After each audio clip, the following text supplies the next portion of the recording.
റോമാക്കാർക്ക് എഴുതിയ ലേഖനം 10-ാം അധ്യായം 9-ാം വാക്യത്തിൽ വിശുദ്ധ പൗലോസ്ലീഹ ഇപ്രകാരം പറഞ്ഞു: ആകയാൽ യേശു കർത്താവാകുന്നുവെന്ന് നീ നിന്റെ അധരം കൊണ്ട് ഏറ്റുപറയുകയും മരിച്ചവരിൽ നിന്ന് ദൈവം അവനെ ഉയർപ്പിച്ചുവെന്ന് ഹൃദയത്തിൽ വിശ്വസിക്കുകയും ചെയ്താൽ നീ രക്ഷ പ്രാപിക്കും. ദൈവജനത്തെ ഉന്മൂലനം ചെയ്യാൻ അധികാരപത്രവുമായി ഡമാസ്കസിലേക്ക് യാത്രയായ സാവൂൾ ഇതറിഞ്ഞ ഡമാസ്കസിലെ വിശ്വാസികൾ ഒന്നു ചേർന്ന് വിശ്വാസത്തോടെ സാവൂളിന്റെ മാനസാന്തരത്തിന് വേണ്ടി കണ്ണുനീരൊഴുക്കി നിലവിളിച്ച് പ്രാർത്ഥിച്ചു.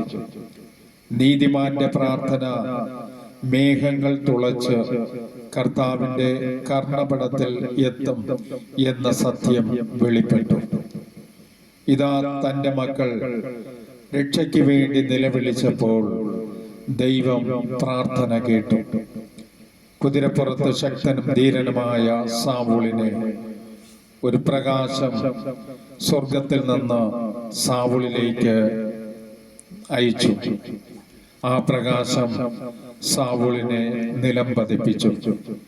ശക്തിയും ബുദ്ധിയും കഴിവും ധീരതയും നഷ്ടപ്പെട്ട സാവൂൾ, കണ്ണിന് കാഴ്ച നഷ്ടപ്പെട്ട സാവൂൾ തപ്പിത്തടഞ്ഞ് എഴുന്നേറ്റു. പ്രിയ സഹോദരങ്ങളെ, നമ്മുടെ ജീവിതത്തിൽ വരുന്ന കഷ്ടപ്പാടുകൾ, ദുരിതങ്ങൾ, രോഗങ്ങൾ, തകർച്ചകൾ, ഞെരുക്കങ്ങൾ, കുടുംബ ഭിന്നതകൾ, ഇതിലൊന്നും പതറാതെ ഇതിലേക്ക് മാറ്റി നീ കർത്താവായ യേശുവിൽ സമർപ്പിക്കുക. നിന്റെ ദൈവവും കർത്താവുമാണെന്നും നീ ഏറ്റുപറഞ്ഞ് വിശ്വാസത്തോടെ പ്രാർത്ഥിക്കുമ്പോൾ നിന്റെ പ്രാർത്ഥനയ്ക്ക് കർത്താവ് ഉത്തരം നൽകും. അപ്പോസ്തല പ്രവർത്തനം 16:31 വിശുദ്ധ പൗലോസ്ലീഹ പറഞ്ഞു: കർത്താവായ യേശുക്രിസ്തുവിൽ വിശ്വസിക്കുക, നീയും നിന്റെ കുടുംബവും രക്ഷ പ്രാപിക്കും. ഹല്ലേലൂയ.